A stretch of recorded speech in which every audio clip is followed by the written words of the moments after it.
تخيل، وقفت قدام هرم خوفو في نص الليل وفجأة رفعوا البلاط واكتشفوا غرفة مخفية تماماً. علماء العالم لسه محتارين فيها لحد دلوقتي، إيه اللي جواها؟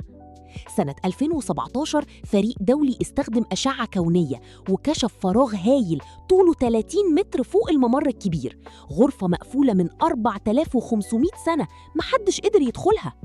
ما تحت البلاط مش مجرد فراغ عادي، ده غرفة كاملة جدرانها سليمة 100% وسقفها زي الممر الكبير، بس محدش عارف هي كانت لإيه.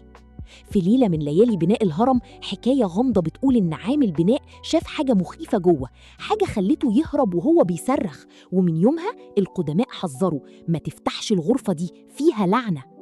الراجل ده قال إنه سمع أصوات همس وشاف ظلال بتتحرك لوحدها وأبواب حجرية بتتقفل من غير ما حد يلمسها. هل كان بيحلم ولا شاف سر الفراعنة الحقيقي؟ العلماء دلوقتي بيقولوا إن الغرفة دي متعمدة مش مجرد فجوة بناء، وفي 2026 لسه بيحاولوا يفهموا، بس كل مسح جديد بيزود الغموض. علماء من مصر واليابان وفرنسا قالوا ده أكبر اكتشاف من 180 سنة، بس لحد دلوقتي مفيش باب، مفيش ممر، ومفيش إجابة. الغرفة بتتحدى العلم كله. هل جواها العرش الحقيقي الخوفو من حديد نيزكي؟ ولا آلة طاقة قديمة بتولد قوة خارقة؟ ولا مجرد خدعة بنائية عشان يخبوا كنز أكبر؟ تخيل غرفة تانية ورا الفراغ الكبير مليانة صناديق وتماثيل مقفولة تماماً، والهرم لسه بيخبي أسرار أكبر من اللي اتكشفت.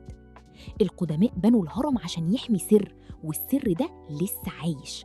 كل يوم بيطلع دليل جديد والعلماء محتارين أكتر. الهرم مش مجرد مقبرة، ده جهاز ضخم مليان ألغاز، والغرفة المخفية هي المفتاح. لو الحكاية الغامضة دي خلتك تشعر، شارك الفيديو دلوقتي عشان أصحابك يشوفوه، واحفظوا عشان السر ده لازم يوصل لكل الناس. قولي في التعليقات إيه اللي جوه الغرفة حسب رأيك. فير